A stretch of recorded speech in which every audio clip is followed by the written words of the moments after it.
اب میں آپ کو توجہ دلانا چاہتا ہوں، ایک تو گوتم بدھ کا فلسفہ، اس کے فلسفے کا مین تھیم یہ ہے سروم دکھم، آل از پین، آل از سفرنگ. اور اس نے جو بھی اپنی محنت کی، یہ تو اللہ ہی بہتر جانتا ہے کہ اسے بعد میں ملا کیا اور کیا نہیں ملا.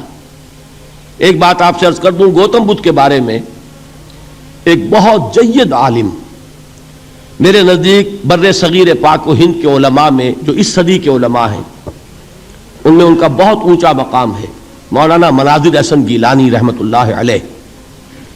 گیلان قصبہ ہے ایک بہار کا، وہاں کے رہنے والے تھے. ان کی زندگی زیادہ گزری حیدرآباد دکن میں، عثمانیہ یونیورسٹی میں استاد رہے.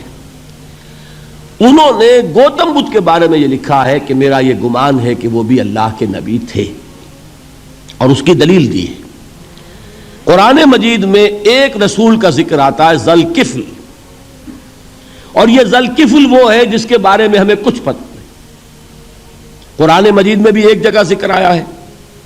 نمبر دو یہ کہ کسی حدیث میں اس کی کوئی ہمیں وضاحت نہیں ملتی، نہ حضور سے پوچھا گیا نہ حضور نے اس کی وضاحت فرمائی. اب یہ ذوالکفل ہے کون؟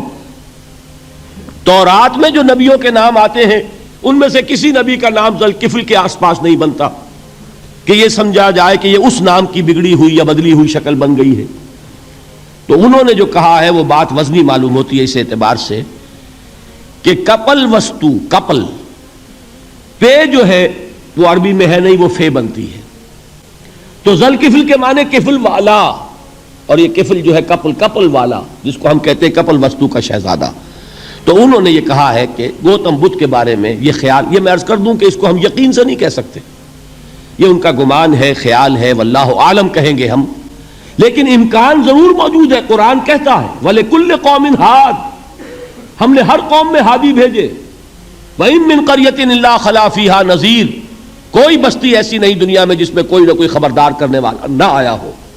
تو یہ ممکن نہیں ہے کہ وہاں نبی نہ آئے ہوں، لیکن ان کی تعلیمات اتنی بدل گئی ہیں کہ ہم ان کو پہچان نہیں سکتے. حضرت مسیح علیہ السلام کی تعلیمات اگر عیسائیوں سے ہم سمجھیں تو کبھی بھی انہیں اللہ کا نبی نہیں مان سکتے. یہ تو قرآن مجید میں آ کر حضرت مسیح علیہ السلام کی اصل حقیقت ہمیں بتائی، ورنہ تو خدا کا بیٹا، ثالث و ثلاثہ، ان کو کیسے ہم مانتے؟ لیکن یہ کہ قرآن نے بتایا. تو جان لیجئے ہو سکتا ہے کہ گوتم بدھ بھی اللہ کے نبی ہو، لیکن ہو سکتا ہے کہ درجے میں کہیں گے، یقین سے نہیں کہیں. بہرحال گوتم بدھ نے اس دکھ، رنج، صدمہ، غم جو انسان کا مقدر ہے اس کا مشاہدہ کیا، اور پھر تپسیائیں کی، علم حاصل کیا، رشیوں منوں کے پاس گیا. اس نے کوشش کی کہ معلوم ہو سیلویشن کا راستہ کون سا ہے، اس دکھ سے نجات پانے کی کوئی سبیل بھی ہے کہ نہیں، اس غم سے، اس نجات سے، اس اندوہ سے انسان کسی طریقے سے چھوٹ سکتا ہے یا نہیں. اسی کو سیلویشن کہتے ہیں انگریزی میں، اسی کو ہندی میں نروان کہتے ہیں، اسی کو عربی میں نجات کہتے ہیں. ان النجات معلقۃ بمجموع هذه الاشیاء. میں نے امام راضی رحمۃ اللہ علیہ کے الفاظ میں آپ کو وہ لفظ بتایا، نجات کی راہ. اچھا، جدید فلسفوں میں جن حضرات کو دلچسپی کی بات ہے انہی کے بارے میں یہ عرض کر رہا ہوں. جدید فلسفوں میں بھی ایک فلسفہ ہے وجودیت، ایگزسٹانشلزم. آپ نے نام سنا ہوگا سارترے، یہ فرینچ فلسفر، اور اس وقت دنیا میں جو نوجوان نسل ہے وہ بہت زیادہ متاثر ہوئی ہے سارترے کے فلسفے سے. کرکیگارڈ پرانے دور میں اور سارترے اس دور میں، ان کے فلسفے کا نام ہے وجودیت، ایگزسٹانشلزم. اس کا مرکزی خیال بھی یہی ہے، انسان کے لیے دکھ ہی دکھ ہے، صدمہ ہی صدمہ ہے، رنج ہی رنج ہے. صرف یہ ہے کہ کچھ حساس لوگ ہوتے ہیں وہ صدمے کو زیادہ محسوس کرتے ہیں، کچھ ذرا ان کی حس جو ہے وہ کچھ ڈل ہو جاتی ہے، کند ہو جاتی ہے. وہ جو غالب کا شعر میں نے آپ کو سنایا کہ مشکلیں اتنی پڑی مجھ پر کہ آسان ہو گئی، ورنہ یہ ہے کہ انسان سوچے تو دکھ ہے. اب یہ دکھ جو ہے اس سے نجات کا کوئی راستہ بھی ہے کہ نہیں، یہ کوسچن مارک ہے، جس کا جواب ہے تیسری آیت میں اِلَّا الَّذِينَ آمَنُوا وَعَمِلُوا الصَّالِحَاتِ وَتَوَاصَوْا بِالْحَقِّ وَتَوَاصَوْا بِالصَّبْرِ. جو ایک نا امیدی کی کیفیت طاری ہوتی ہے، وَالْعَصْرِ إِنَّ الْإِنسَانَ لَفِي خُسْرٍ، زمانے کی قسم ہے تمام انسان برباد ہونے والے ہیں، تباہی میں ہیں، گھاٹے میں ہیں، ٹوٹے میں ہیں۔ اس سے جو ایک مایوس کن صورتحال سامنے آتی ہے، اس مایوسی سے نجات دلانے والی آیت ہے تیسری آیت۔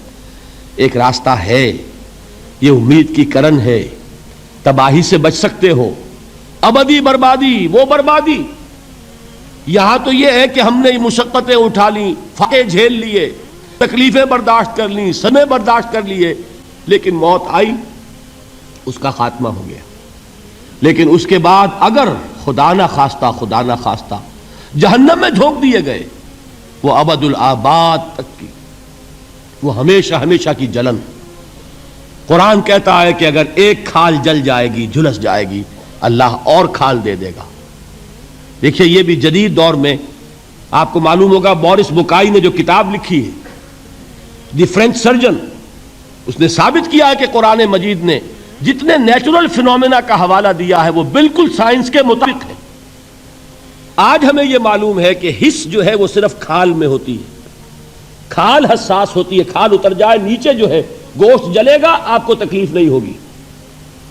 معلوم قرآن نے کہا ہے کہ جب کھالیں ان کی جھلس جائیں گی، ہم نئی کھال دے دیں گے تاکہ وہ سوزش جو ہے، وہ جلن کا احساس برقرار رہے، وہ ختم ہونے نہ پائے۔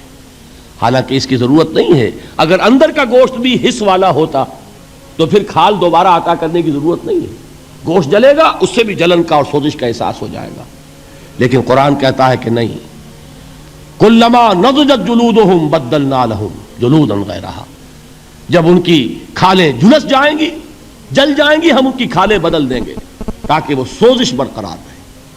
ثم لا يموت فيها ولا يحيا، پھر نہ وہ اس میں جی سکے گا نہ مر سکے گا، نہ زندوں میں ہوگا نہ مردوں میں ہوگا۔